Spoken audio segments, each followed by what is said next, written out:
In this video, we're going to look at examples of how you can calculate distance if you're given speed and time.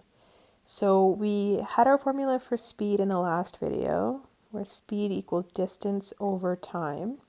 We can rearrange this formula by moving or multiplying both sides by t, canceling out here. And we get a new formula that we can use for our calculations. And this new formula is going to be distance equals speed times time. Okay, so in this formula, d is distance, t is time, and v is speed. All right, so we're going to look at a few examples, and we're going to start off with kind of a basic example in which we are given our speed and our time with the same units. So, how far can a car traveling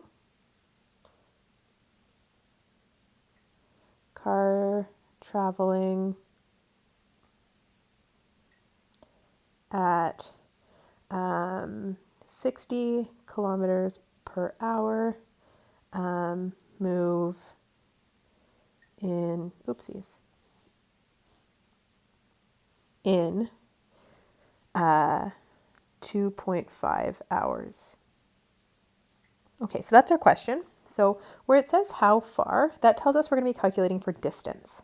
And we're given two pieces of information, kilometers per hour, so that's our velocity or our speed, and 2.5 hours, so that is our time. And you'll notice that hours here and hours here. So the units of time have to be the same for this to work. So they are, so we're good to go. So we can use our distance equals speed times time formula. We can just plug in our numbers. So 60 kilometers per hour times 2.5 hours. And if you look here, our units of time will cancel and we're going to be left with kilometers as our answer. And so when we do that math, we get 150 kilometers. The same would work for meters per second and seconds. So as long as your units of time are the same, you don't have to do any conversion. We're going to look at an example now where that's not the case. So a car is traveling at 120 kilometers per hour, speeding a little bit. How far will it travel?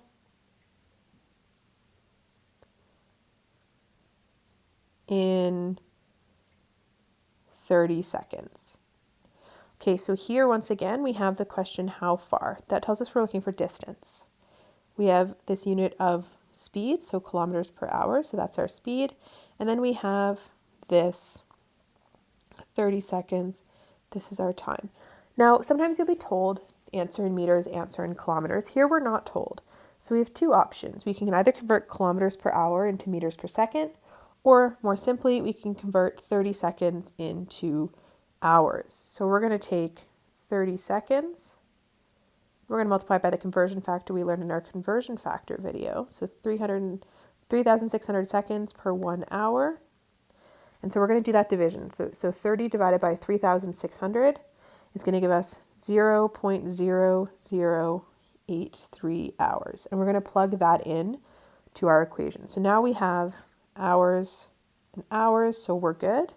So we know that distance equals speed times time equals 120 kilometers per hour times 0.0083 hours.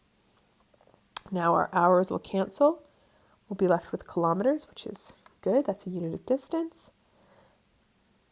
And we end up with 1 kilometer exactly. Now, if you rounded the 0.0083, you'll get a slightly different answer, but I carried mine through in my calculator. Okay, so here we have the math if we don't have the same units for time and for speed. So we're going to do one more, where again, we don't have the same units. So a sprinter is able to run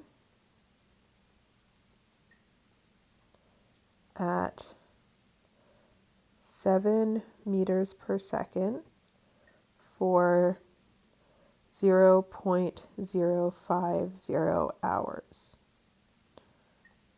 How far can they run in this time? Okay, so once again, question how far? Okay, you might also be asked what distance. We have 7 meters per second, that's our speed, and we have 0.05 hours, that's going to be our time. Now again, we can convert either speed or time. It's going to be easier to convert our time here. So we're going to have 0.050 hours times, and we have 3,600 seconds in 1 hour. The hours will cancel, and we are left with 180 seconds. Okay, so we can plug these numbers in now because we have seconds here and we have seconds here. So our time units match. So we're going to have distance equals speed times time. That's going to equal 7 meters per second times 180 seconds. And this sprinter will be able to move 1,260 meters.